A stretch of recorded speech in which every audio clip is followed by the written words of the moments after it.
These 5 simple steps have the ability to completely transform your life. If you want to heal from chronic disease, lose weight, maybe you have unexplained gut issues or frequent infections, then you're going to want to follow these 5 steps. And as a bonus, I have a 6th one at the end because it's something that's not really talked about often, but it makes all the difference. So let's dive right in with step 1. It is detoxing. So you had your fun over the holidays. You had grandma's secret recipe for that deep fried bacon wrapped chicken, mashed potatoes with extra gravy, and candied yams to top it off. But now it's time to get back to your health, and there's no better way to start than by detoxing. Detoxing allows your gut to perform optimally. It gets rid of bloating, constipation, acid reflux, which now allows your body to better absorb nutrients from your food.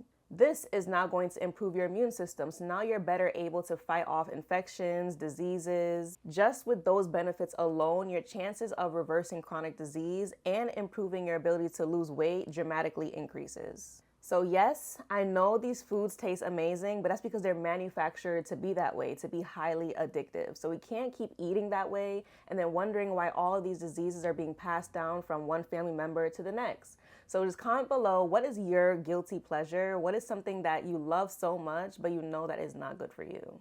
When it comes to detoxing the body, think about how you get an oil change for your car every 5,000 miles. You don't just pour new oil on top of the old oil and expect a good result. First, you have to clean out the old oil or the excess oil, change the filter, and then you can put in the new oil, and then you're good for the next 5,000 miles. Same thing with detoxing. You have to first clean out all the excess waste, toxins, parasites, mucus that's been inside of you, and then you can now rejuvenate your body with high nutrients to energize the body and help with that healing process. And then you can repeat this every 6 months. Some ways to detox include using herbs, whether it's tea, capsules, or you can do a juice fast, a fruit fast, or even water fasting. You can read more about each one in the caption below. There is something even more sinister at play that makes detoxing an absolute necessity for everyone. There is toxins in everything. The food, the water, cosmetic products, skincare products, the cleaning products that we use in our homes, and even the medications that's supposed to be helping us. Take, for example, sodium nitrate. It's a preservative that's used to maintain color and also prevent bacterial overgrowth in processed meats. Now, processed meats is now linked to colorectal cancer, high blood pressure, and cardiovascular issues. Now, processed meat is a food that you can eat for breakfast, lunch, or for dinner. So that's possible 3 times that you're being exposed to this chemical that is linked to cancer. Now, if you eat this multiple times a week, that's hundreds of times that you're eating this a year. But that's just one food item. Think about everything you eat, everything you drink, the things you put on your skin, the products that you use in your home. Your toxin load is a lot more than you think.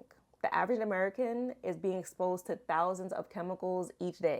So how do you think we can avoid these toxins on a day-to-day basis? Or is it even possible? So that is why detoxing is so necessary in today's age and why it has to be step 1, because it just sets the foundation for all of the healing to take place. So now we're going to move into step 2, which is fasting. It's something that dates back thousands of years to ancient civilizations, making it the oldest healing remedy, healing practice in history.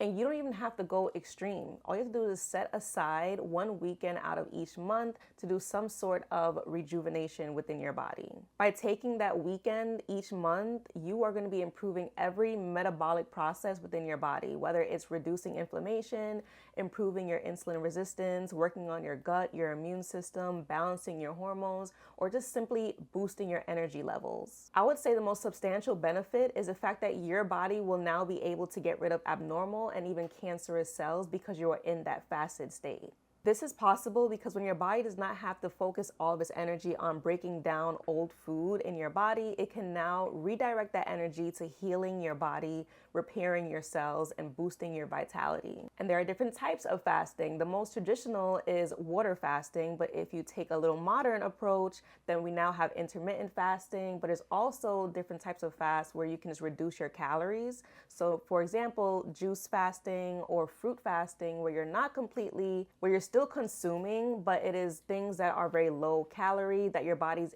able to easily process and easily break down, being juice and fruits.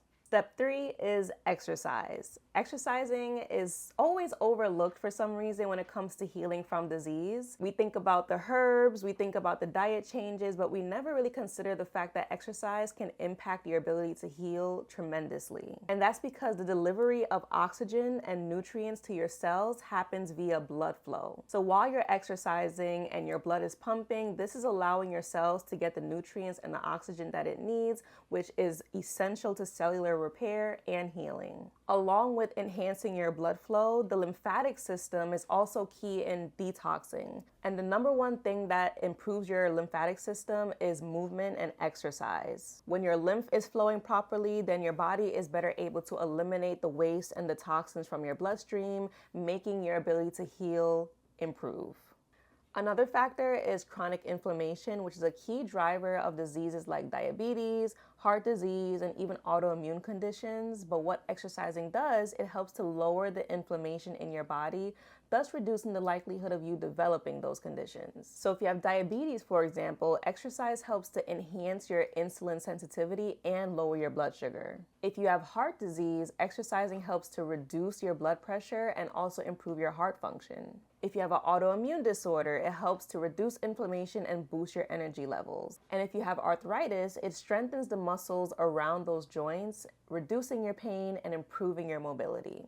So let's not underestimate exercising anymore. With step 4, we're gonna move on to eating. What if I told you that majority of what you eat is not food? When you think about our food, you think about maybe a grocery store, a restaurant, or maybe even a farm. But what if in reality, it's more like a laboratory? But let's reel it in a little bit.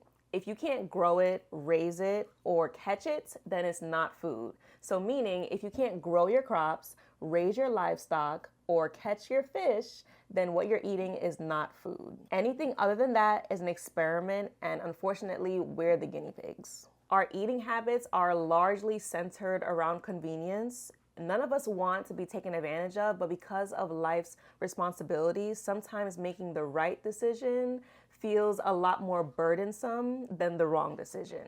So who's at fault here? Is it us for supporting the demand, or is it them for supplying it? I also understand that eating healthier is more expensive, but when you think about your food budget, you likely have two. You have one for eating out and then one for getting groceries. If you cut back on the eating out, then maybe you'll be able to have more money for actually getting groceries. Another factor, you may want to cook more, but you're just busy. There are so many instructional videos out there on how to make a under 30-minute meal, or if you want to meal prep for the entire week, then do it in under 2 hours. But if you really feel like you cannot do this on your own, there are meal services out there where you can have these healthy meals delivered to your front door, or you can even go pick them up in person, and that is where your grocery budget can be allocated to. When it comes to making changes to your eating so you can have a healthier lifestyle, there's so much information out there that I feel like it stresses everyone out, but eating should be the most simple thing on our to-do list. All we have to do is just choose foods that are from the earth and carve out some time to make them for ourselves. And there's nothing else to it. Is anyone misguiding you, telling you that's more complicated than that? Then they have an ulterior motive and you need to let them go. Moving on to step 5, it is supplements. Given the right conditions, the body can heal itself from just about anything, and introducing herbal supplements can be a complete game changer. The best way to view supplements is a tool along your journey. Don't view them in isolation as if this is going to cure me or reverse my condition. Supplements are there to serve your body as it finds its way back to balance. There are herbs that have elevated concentrations of antioxidants that help prevent cancer, heart disease, diabetes. There are herbs that are high in iron, which helps people with anemia. There's always going to be herbs that help your particular condition, but by pairing these herbs with a healthy diet and with exercising, you're providing your body with the best chance of healing itself. Comment below which herb has been a game changer for you. For me, aloe vera, ginger, and turmeric have completely transformed my gut and also helped to clear my skin. Now, since you have reached the end, it is time for the bonus, the 6th step as promised. We cannot discuss getting into the healthiest version of yourself without touching on emotional and mental health. The role of stress on our physical health is undeniable. As soon as we feel overwhelmed, overburdened in our lives, we can see the physical symptoms of that manifestation. We notice headaches. We notice that we're getting sick more often. So we're catching the cold more often, catching the flu more often. We may start developing gut issues. We may start breaking out. Our energy levels just completely crash. And now there is significant research that is showing a link between people that have mental health disorders like depression, anxiety. They are at increased likelihood of developing preventable diseases like high blood pressure, heart disease, and obesity. There's research that directly shows that stress and overwhelm can weaken your immune system, which is going to make your body more defenseless against infections that come your way. When you're under mental and emotional stress, you're less likely to engage in self-care activities like getting enough sleep, making sure you're getting the right nutrients, or even exercising. Like, those things become such a task. I mean, we've all been there. You feel not really motivated, maybe you're not getting enough support from others, or you just feel alone in your situation. It's important to take the necessary steps to care for your mental health and your emotional state. So this looks like protecting your peace, meditating, going for a walk, getting enough sunlight, being around people that actually care for you and make you feel good, creating your boundaries, maintaining your boundaries, and being okay with saying no. The truth is, when we're not feeling good about ourselves, we're stressed, we're burdened, we're just feeling down, unmotivated, it makes taking care of your health that much more difficult. So whatever you can do to protect that, to protect your mental state, your emotional state, it is the most invaluable thing, because when you feel good, you do good. So it is now January 2025. If you follow these 6 simple steps, well, I wouldn't say simple. They're very straightforward, but they take a lot of practice and daily intention.